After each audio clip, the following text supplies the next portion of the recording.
Hey friends, I'm Remy, welcome. So today we're going to be talking about The Well of Ascension by Brandon Sanderson. This review has been a long time coming. But real quick before we get into that, there's a time code right here if you want to just skip straight to that.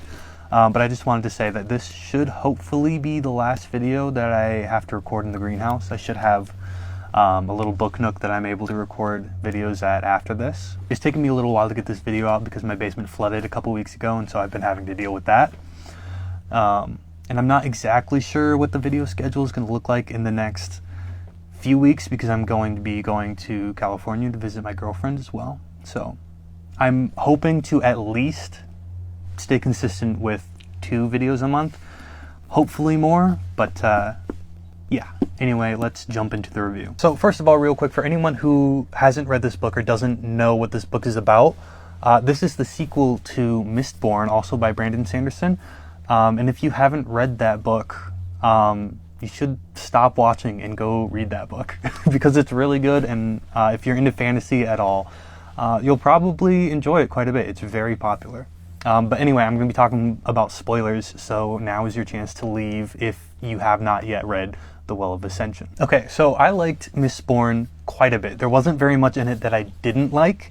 And in The Well of Ascension, there's even more to like. However, I also think that there's more to not like, at least in my opinion. So the book begins about a year after Mistborn ends, and personally, I hate that time skip. I wanted to see every little thing that happened in between the death of the Lord Ruler and the rise of the New Kingdom, and how they're setting up that government, and how Elend managed to maintain power in that. Like, why did the Ska accept Elend, who's a nobleman? Like, that was kind of the whole deal with Kelsier's revolution, is to overthrow the existing power structure. And that kind of just gets tossed to the wayside for some reason. I understand that the Ska want some kind of like structure, and they want people who are familiar with leading, but at the same time, like, why didn't they do something else? Sure, there's not like one figure who I think would really fill the shoes of Kelsier to lead the Ska, but like they could have done like some kind of like Senate thing with Ham, Breeze, Doxson, and maybe a couple nobles as well. I don't get why they just went straight for having another king who is also a nobleman. That felt very strange to me, and I don't think that it was explained particularly well why the Ska just let that happen, and especially why like Ham and Breeze and Doxson let that happen. I get why like Vin was all for that because she loved and trusted Ellen, but for the other gang members to just like let that happen, I don't think that makes a lot of sense. In defense of the 1-year gap, though, it does kind of make sense because although I'm super interested in everything that happened in that time, I think it would be harder to write about and make it interesting, and just have it appeal to the mass audience. As well as I think it would be really weird to have a romantic relationship between a 17-year-old and however old Ellen is. I think he's 23 at the end of Mistborn. So I understand the time gap from that perspective. And speaking of the romance in this book, it's fine, but I didn't care about it at all. I think that Vin and Elend work. I don't mind them, but like I'm not interested in their romance at all, and I don't want any level of spice from Brandon Sanderson. Not that this book is spicy, but still, that's not what I'm coming to this book for. So anyway, the book opens with Elend on the wall overlooking a army marching on his new kingdom. And I think that that is such a fantastic opening. It really sets the tone for the entire book, that we're just kind of boxed in and we're out of options. You know, Straff's come back for the city and everything looks kind of hopeless. All the work that the gang did in the first book looks like it's going to be for nothing because the Ska are just going to be enslaved again by Straff. And speaking of the Ska, I think that they're really underutilized in this book. As I had this complaint for the first book as well, that the Ska feel like they should be a character because, you know, they're just the general population. They're who the gang is doing all of this for. However, we get very little from their perspective. We get a little bit in the first book here and there, and we get a couple glimpses of what the Ska are kind of going through. But we don't get anything really directly from their perspective. The only thing we do get is kind of the Church of the Survivor as they're kind of fawning over Vin. But I wanted so much more of that. I wanted to see more of the effects of that. Kind of like at the beginning of the book, Sazed's first chapter, where he's educating the Ska and trying to spread the information that he's been holding on to for all these years. I wanted so much more of that. Again, I understand why we can't have too much of that in the book. The book's already super long, so can't have everything that I wanted. But still, it sucks that the Ska were they're just a setting. They're not a character, and I really think that they could have been a great character if they'd been incorporated a little bit more. I do like what Sazed did instead. Like, Sazed's probably my favorite character. He's great, and I love him. As much as I would have loved to see Sazed out there just educating the Ska the entire time and just having kind of like a peaceful, chill portion of the book while everything else is going on, I understand that the stakes had to be kept high and he had to go be incorporated in the actual story. And so I wasn't all that mad when Marsh came along and stole him. I was a little upset when Marsh again did the thing that he does, where he shows up at the beginning of the book and then disappears until like the last 50 pages, where he comes back and makes a big impact after being gone the entire book. I like Marsh, but I really hate how little he shows up. Then a little bit later, Zane shows up, and Zane is fine. I don't really have a problem with Zane, but he just, I don't know, he's just thrown in and then thrown out so quickly. And he gets a decent amount of character development, but I didn't like him. The love triangle dynamic that he kind of brought to it felt very strange. And not that it's not understandable, but it didn't feel right to me, and it didn't feel like Zane got as much space as he needed to really have the impact that I think he was supposed to have. That being said, though, I think that Zane was the only bad guy in the book that I didn't like. Straff, although he's disgusting, is a fantastic villain, and Set, less disgusting, still a bad person, but like tolerable. He's also a great villain. Like, just the way he creates the political intrigue as he sneaks into the city and has like his own plan to kind of steal the city for himself. It was a little bit out there. It felt very reckless from him, which, you know, it was, and he says that that was really his only option. But anyway, I liked them both, and the tension that they create was fantastic throughout the entire book, and I really enjoyed that. So another of the new characters is Twindle. I think that's her name. I don't know if she dies. I'm not going to look it up. She doesn't matter that much. She makes a pretty decent splash in the way that she has a big impact on Elend. I wasn't a huge fan of the whole relationship thing that she had with Sazed going on. It was fine. Again, like, I don't have an issue with it necessarily, but I just did not care about it. It didn't feel particularly well developed, and I wasn't invested in it at all, and I didn't care when she died. Again, though, the effect that she had on Elend and how she changed him and how he comes into his own and accepts the responsibility of being a king and what that means that he needs to do for his people, that was really, really cool to see. Even though by the time he finally comes around to it, he's kind of like dethroned and doesn't really have the power that he should. And that kind of brings us to the main theme of the Well of Ascension. You know, Elend really was this idealist who had these great ideas for basically somewhat of a utopian society, or at least utopian based on what came before. And he has to wrestle with his ideals and his ability to implement them when his city's at siege at eventually 3 different armies. You know, idealism versus what works and what is needed to defend your kingdom versus your great ideas, which, you know, could create a fantastic society. You know, Elend really has to come to terms with the fact that he can't have both. You know, with everything that's going on, he's got to give somewhere. And I don't think he really comes to terms with that in this book. You know, he's still pretty idealistic and he's still trying to make things work. And he does an excellent job. For everything that's going against him, he does phenomenally. But of course, just the deck is completely stacked against his favor. So he's gonna have to give something somewhere, and he just refuses. And that's a big reason why we end up where we end up in the book. If from the get-go Elend had just let Vin take out Set and take out Straff, although, you know, there's a whole thing with Zane that would have became messy, they could have avoided so much of the problem. But because of Elend's ideals, he wouldn't let that happen. And, you know, that just gets them in such a huge mess. They would have been in a mess anyway, but that just made the mess so much worse and essentially insurmountable. Anyway, back to the plot. So, Sazed arrives at Luthadel, and he brings word that a Koloss army is marching to Luthadel. I don't like the Koloss, personally. I think that they're kind of weird and lazy and don't really fit in. Like, I get that they're kind of adjacent to the Mist race, and the Mist race, like, they feel fine.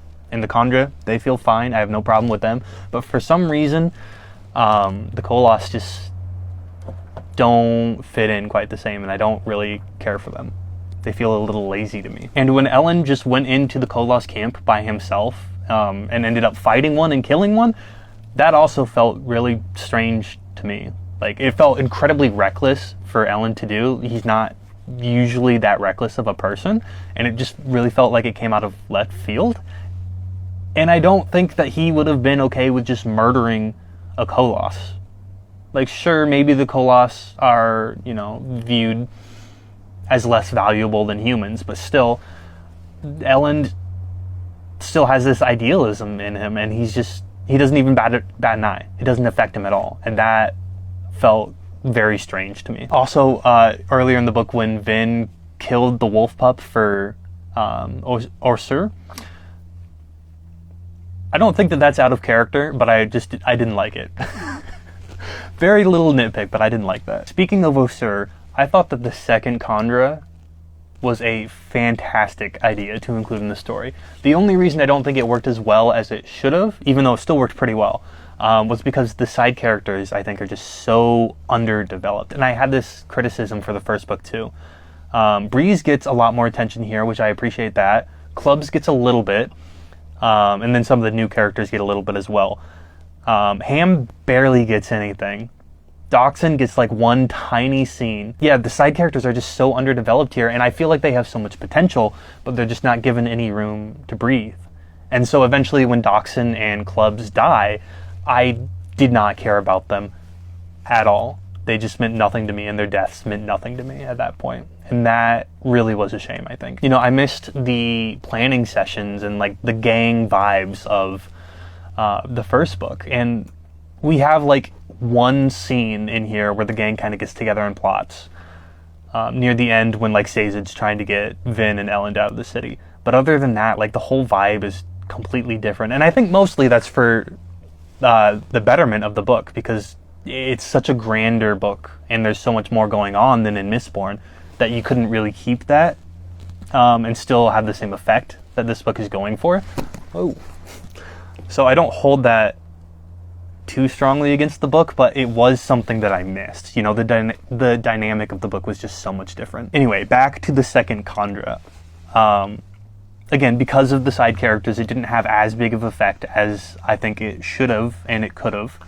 But it was still really good. You know, in the back of my mind, in most scenes, it was like, who's the Kandra? Is it this guy? Is it this guy? Is it this guy? And the twist with it, that never even occurred to me. Like, I didn't think that was a thing that the Kandra could do. Like, that, I don't remember the second Kandra's name, but the second Kandra just killed Orsur and took his body. That blew me away. And the relationship that Vin developed with the other Kandra was also very good. And even though like that Kandra went way out of its way for Vin, it didn't feel like it came out of left field. It felt like they had had the proper time and development to do that. I do think that the Lord Ruler creating the ability for Mistborn to control the Kandra is a little...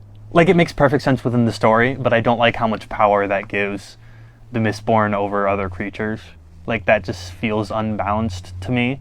Tiny little nitpick, really didn't bother me very much. But I still felt like I should share it. Oh, also, I was kind of happy when Zane died. Like, I was just happy to get rid of him and just to move on. He was fine. He did his job.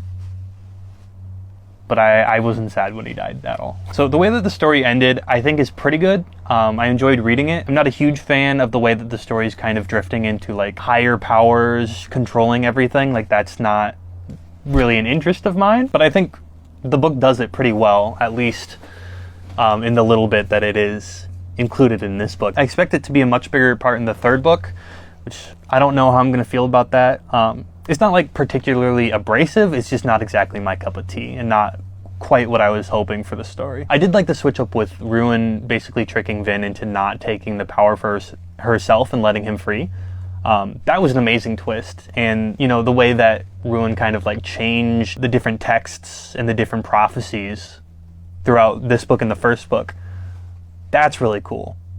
So even though like I'm not a huge fan of, you know, the more higher power being involved in the series, it's still being done really well and I'm still enjoying it. And I've started reading the third book a little bit. I'm about a third of the way through it actually, because it's taking me so long to get to this review. And I'm really enjoying it. And still not quite my cup of tea with the whole higher power thing. I've said that like a bazillion times. But it's being done very well to the point that I can basically get through it without minding it at all. So yeah, this book was overall very good. There were more little nitpicky things that I was complaining about, and that might just be because I was reading it a lot more intentionally than I was Mistborn. And you can kind of see it, but yeah, I tabbed a decent amount of stuff in this, and I was taking notes as I was reading it too. So I was being a lot more mindful about how I felt about everything that was going on instead of just kind of taking in the vibes as I went. But yeah, like I said, I really enjoyed it. It was very good. I liked it better than Mistborn, even though that there's more that I don't like in it. The whole idealism thing is so interesting to me, and seeing Elend wrestle with that, it's really great, and I can't wait to see where he ends up. I kind of feel like he's going to at least corrupt himself a little bit, because I feel like he needs to become essentially a bad guy in order to do what needs to be done to save his people. He's going to have to do a lot of, you know, things that his younger self would hate him for. And I think that that's going to be really cool to see that dynamic play out. I also liked the dynamic where Elend is kind of learning the sword and Vin is learning the pen. That dynamic was also pretty great, even though it was just a small part of it. Oh, and I'd also be kind of remiss to not mention the way that Strathventure dies. His mistress poisoning him over time and like getting him addicted. That was fantastic. Again, that was just a small little thing, but I really enjoyed that. So one of the criticisms that I had of Mistborn was that the magic system really felt manufactured. And this book kind of answers that a little bit, because you know, the Lord Ruler created Allomancy. So yeah, it was manufactured, and the different ways that, like, it feels kind of cheap to me, like the way that if you put a coin in your mouth, it can't be acted upon by others. Like, that doesn't feel like a feature of a magic system that should exist unless it was specifically created, which, you know, Allomancy was, so that makes sense. And I liked the addition of the additional metals in this book. I think that they added to the magic system really well. I also liked Feruchemy. I think that's how you pronounce it. I liked it even more than Allomancy. Like, the thing that I particularly like about it is that it has a cost. Like, you have to spend your time sleeping in order to store up a rest that you can draw on later. You have to spend a couple days with bad eyesight in order to be able to see later. That element of Feruchemy is so interesting to me, and I really like that system. As cool as Allomancy is, and as much as you can do with it, Feruchemy is just more interesting to me as a concept. I know that I've kind of been like poo-pooing on this book a lot throughout this video, and I don't mean to like make you think that I didn't like it, because I really did. I gave it 4.5 stars. I really like this book. I'm just being very nitpicky. Some other of the cons before I move on to the pros is Brandon Sanderson spends a lot of time explaining himself, and then re-explaining himself, and then re-explaining himself. And I get that he doesn't want the reader to be lost about what's going on or how the magic system works, but he doesn't need to tell us that Vin can pierce copper clouds, which is something that only the Lord Ruler could do, every single time Vin does that. Like, once or twice, sure, but then, like, we get it. We know that she can do this. You don't need to tell us every time she does it. And just a lot of different things like that throughout the book, where he just explains things over and over and over again. And it's unnecessary, and it's kind of grating. But anyway, the pros of this book. The magic system, again, fantastic. The scale of this book, what it does with the story of Mistbook and how it grows it into something even more grand, is really cool to see. There's never a point in this book where I was bored. There was never a chapter where it was like, we didn't need that. There were like little sentences like where Sanderson's repeating himself that we didn't need, but like there weren't structural elements or like scenes that I didn't like or that I think should have been removed. You know, even in this book's like 700 something pages, you could maybe cut out another 50, but like for the most part, there's not a lot that I'd cut, and I think that that's really impressive in a book this size. You know, the gang really made so much progress in this book. You know, things seemed absolutely hopeless at the beginning of it, and at the end, they're winning. You know, everything is working out for them. There's still a whole thing with Ruin being released and the Mist and all that. Like, they haven't won, but they've won the day. They've won the battle, and their kingdom is still standing. They survived insurmountable odds. It's a little strange to me how this book is able to end on such a high note. Like, obviously, the story's not done. There's still more that they have to do. But usually in a trilogy, the second book, the ending is a huge downer. But the ending in this book, like, they did it. They survived. They now not only have the kingdom, but they now have an empire. And things are looking up for them, and it looks like they're going to be just fine. Still, they have enemies that they need to face. You know, there's still plenty of questions unanswered. But they did it. You know, things looked completely hopeless at the beginning of Mistborn. And now there's so much hope. And that's really cool. Anyway, I've been rambling for long enough, so that is my thoughts on the Well of Ascension. Like I said, I'm about a third of the way through the Hero of Ages, and hopefully I won't procrastinate on that video as long as I did on this one. I don't know why it took me so long to get around to it. Like, I mean, there were a lot of different things going on when I was planning on filming it that made it so it couldn't happen on a certain day. But then I just, you know, on a different day when I could do it, I was like, I'll do it a different day. Anyway, regarding upcoming videos, again, because I'm going to be traveling somewhat, and I've also got another project going on with basically refinishing my parents' basement. I'm not exactly sure how much I'm going to be able to put out. You know, it might be a little spotty in the next few weeks. I've got plenty of stuff upcoming, and once I get a couple more things figured out, we won't be in here anymore. We'll have actual books behind me. It'll look nice and neat. If you've made it to this point in the video, thank you so much for watching. I appreciate everyone being here. We just hit 100 subscribers, so that's really cool. I really appreciate everyone, you know, deciding that they wanted to stick around and see a little bit more. I don't expect too many people to watch this one because it's a lot more niche, because it's a review of a sequel of a book. But anyway, I appreciate all of you being here. If you have any thoughts about the Well of Ascension or Mistborn in general, not including spoilers for the Hero of Ages, feel free to leave them down below. If you have other comments or recommendations, also leave them down below.